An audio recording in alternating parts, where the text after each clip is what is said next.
Oh, unang elemento, inappropriate nila para sa sarili nila. Bakit alam natin na hindi sa DSWD yan? Kasi hindi DSWD ang nag-request niyan. 21B sa Congress, 5B sa Senado. Di ba?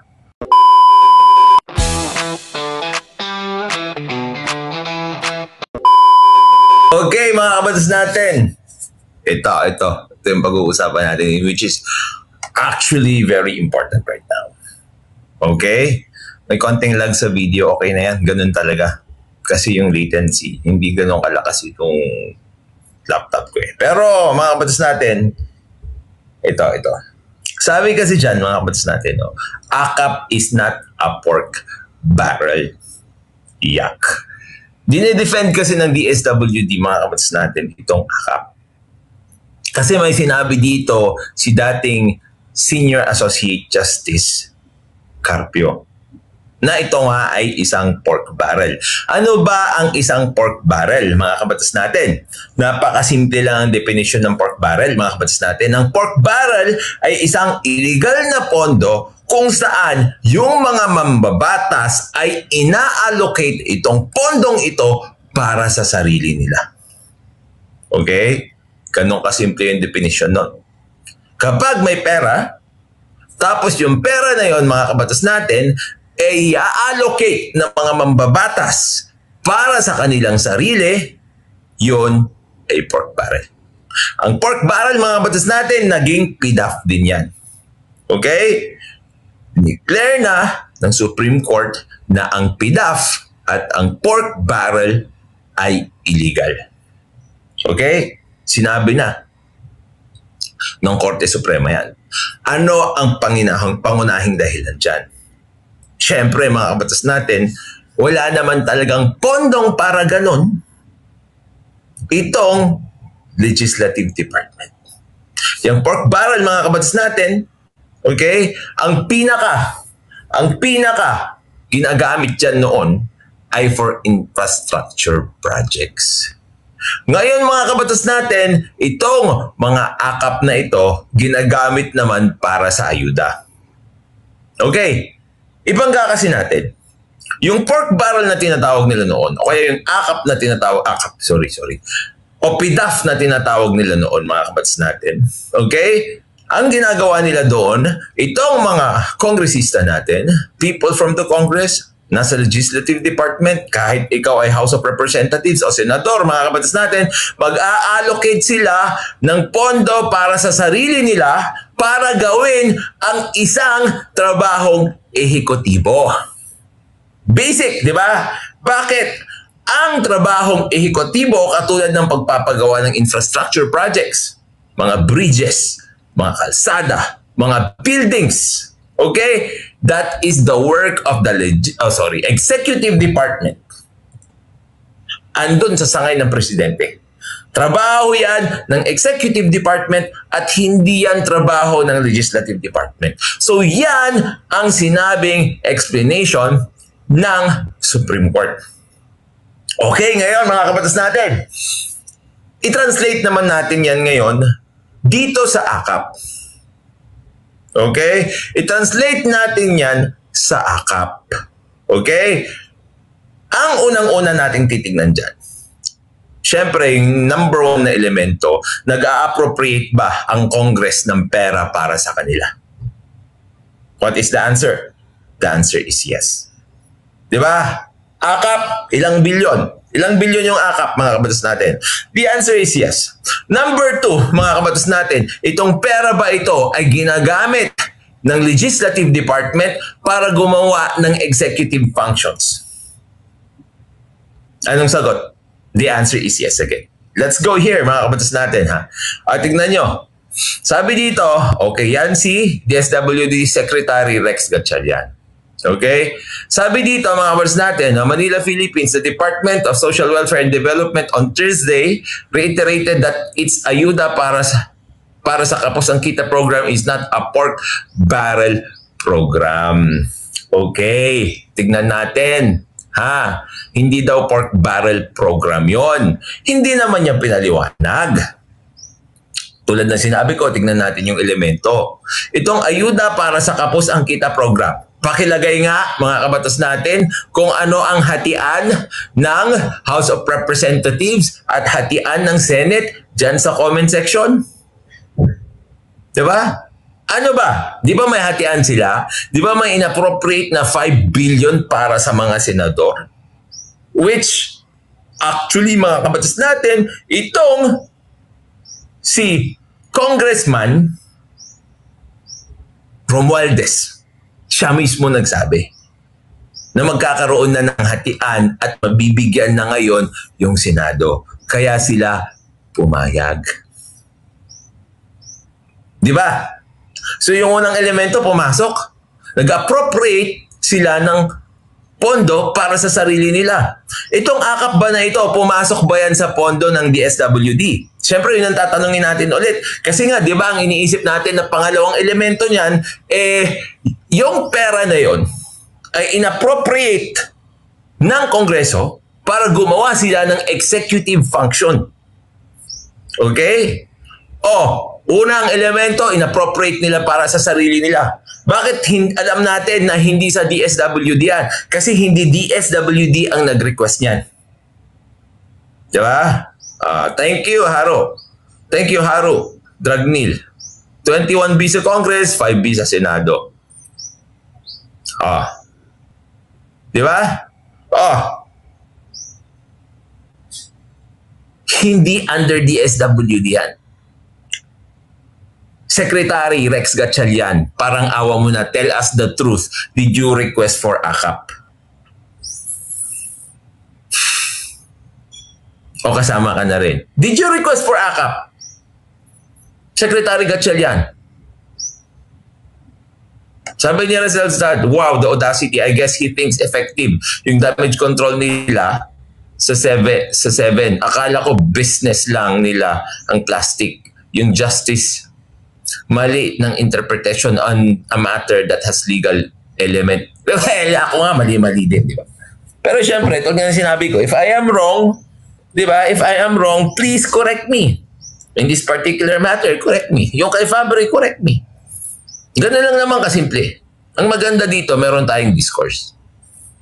Diba? Sabi ni Lemon, dito sa amin, nagbigayan ng ayuda, mga close sa barangay, tapos kunyari, may mga business sila. Nag-print ng mga kung ano-ano na proof para, kunyari, online seller or nagtitinda sila kapos ang kita. Oh, come on, that's a joke. Diba? In Sumigi, check agad yung unang elemento. They appropriate it to themselves. Binigyan nila ng pondo yung kanilang sarili. Which is the same with pork barrel. Okay?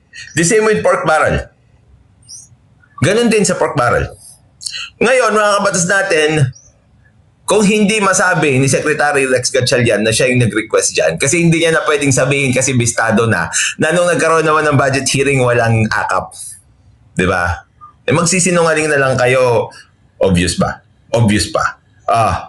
DSWD Secretary Rex Gatchalian made the pronouncement in response to retired Supreme Court Senior Associate Justice Antonio Carpio, who claimed that the cash assistance under AKAP resembles the controversial pork barrel and that barangay officials submit the list of beneficiaries. Totoo naman na barangay officials ang nagsasubmit ng beneficiaries. Bakit? Sila naman na may kilala din sa mga barangay. At sila din yung nagsasabit na ng mga kilala nila. Okay? Sabi niya dito, mga kabatas natin, with due respect, yung last na element, doon na lang natin ipapasok ha. With due respect, to the former Supreme Court Justice, AKAP is not a pork barrel since any good Samaritan can refer potential beneficiaries and the barangay has nothing to do with AKAP based on our existing guidelines, sabi niya. He also clarified that AKAP guidelines does not empower barangay officials to make the list of beneficiaries who will receive the cash assistance from the agency on their own. Nakita niyo ba kung anong ginagawa niya dito, mga kabats natin? Parang Fabry movie ito eh. Ang dami-dami kong diniscuss. Ang pinunto lang ni Fabry yung hindi daw siya pumunta doon. Tapos, ang tagal-tagal niyang sumagot doon sa mga material na issues, yung very insignificant na issue na kung nandoon siya, nag-file si Raffy Tulfo o hindi niya sinagot. Yung due process, may due process ba sa Senate hearings in aid of legislation? Hanggang ngayon, tahimik ka pa rin. Yung video mo, i-delete mo na kung hindi mo pa na-delete. Ay, too late na pala. Ito ang pinunto niya. Hindi daw siya pork barrel kasi nga pwede naman i-refer ng kahit kanino o kahit sino ang magiging beneficiary ng AKAP. Yan ba yung pinag-uusapan dito? O yung pagiging pork barrel niyan? Yung pork barrel natin, di ba? Nagre-refer ba sila ng mga tao doon? Secretary Rex Gatchalian? Hindi rin, di ba? Kasi nga, noon sa pork barrel, ginagamit yan para sa infrastructure projects kung saan yung mukha ni congressman, yung mukha ni senator, nandun. What's the point of pointing out na ito nga, hindi naman nagsasapit ng listahan?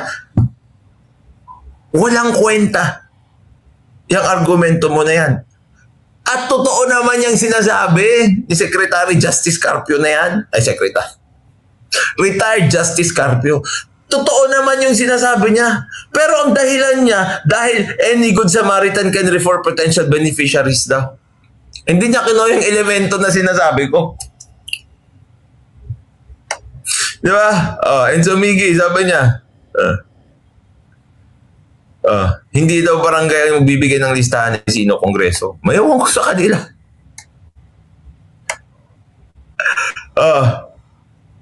Di ba? Based on our existing guidelines daw. Tapos sabi niya, he also clarified that the AKAP guidelines does not empower barangay officials to make the list of beneficiaries.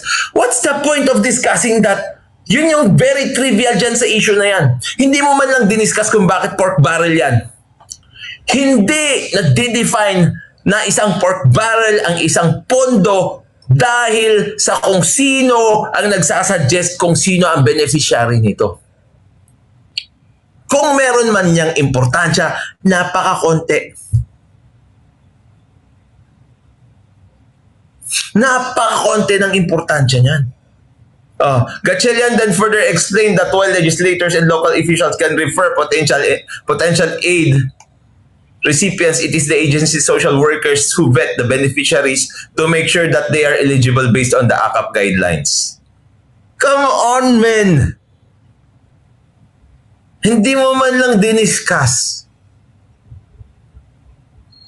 yung pondo na inappropriate yon para sa mga senador at saka para sa mga congressmen. Hindi mo man lang diniscuss na ikaw mismo hindi mo ni-request yun. Na hindi galing sa Office of the President yon. Na it was an insertion just like pork barrel.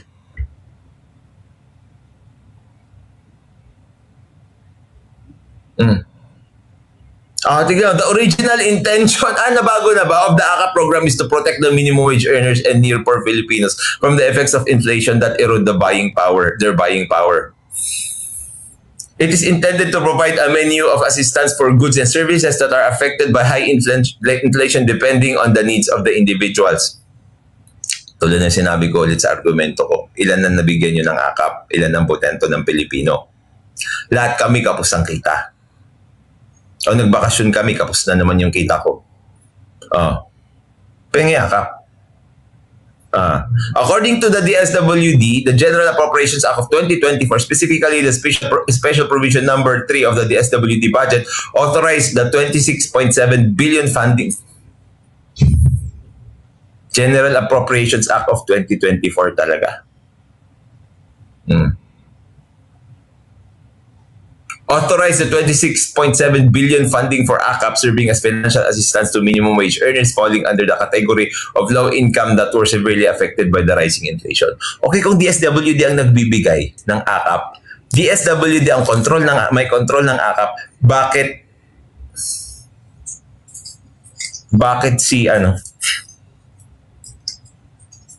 bakit si Romualdez ang andon?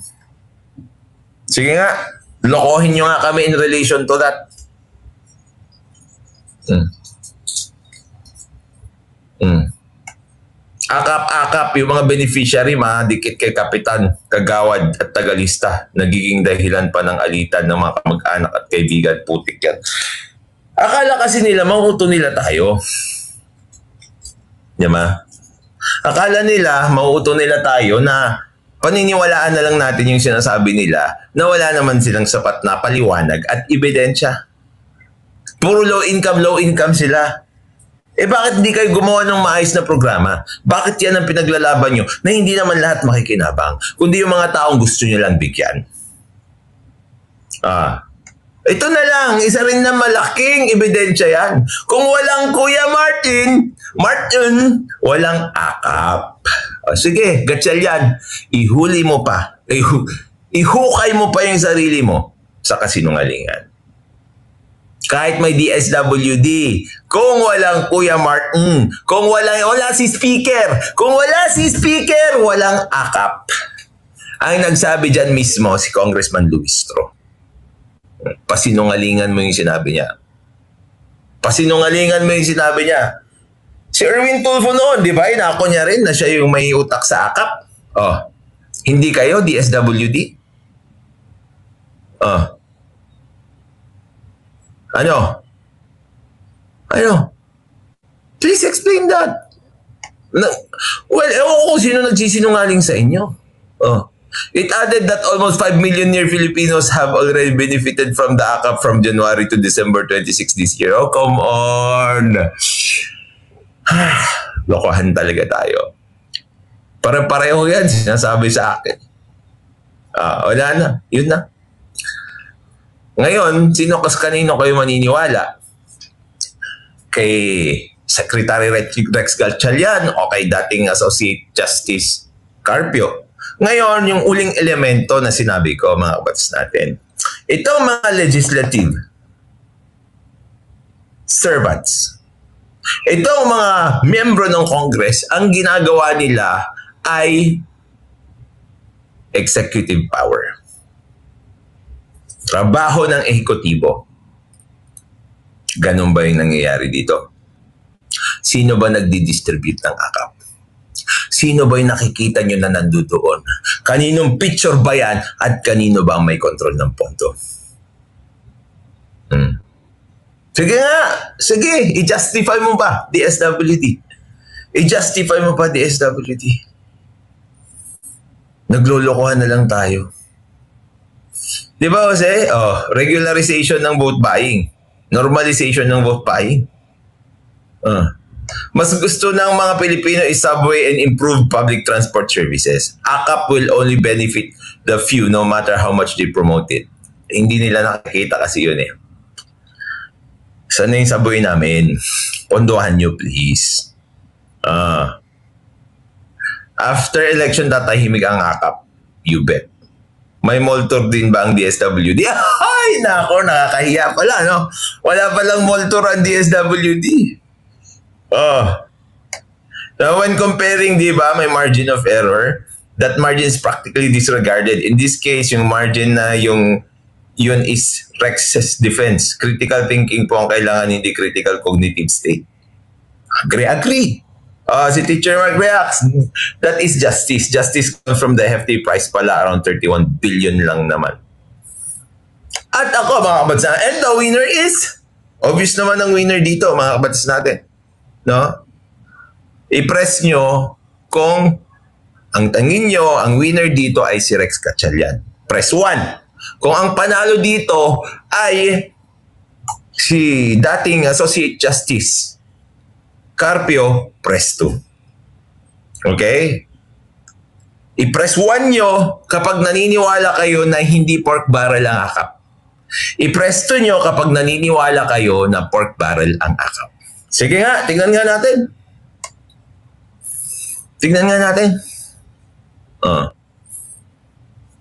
Saan yung mga 1 dyan? Mag-press kayo. Uy, Rosel's dad. Ano, Martin Luther King.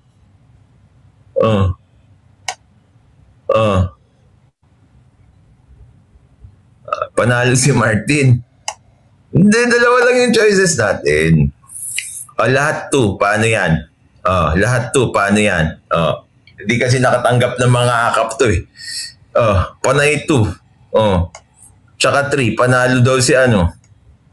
Hindi kasi nakatanggap ng akap to mga to. Bigyan nyo kasi. Baka ito meron si MJ Sanchez. Number 1. Okay, mga kabats natin. Bakit number 2? Kasi niloloko lang naman tayo nung number 1. Hindi naman talaga mga kabatas natin pwedeng maging lehitimo yung ginagawa nila. Unang-una, insertion din yun katulad ng ginagawa nila sa pork barrel. Hindi mo may depensa yan, budget na yan, DSWD Secretary Rex Gatchalian kasi nga hindi nga ikaw ang naglagay ng budget na yan.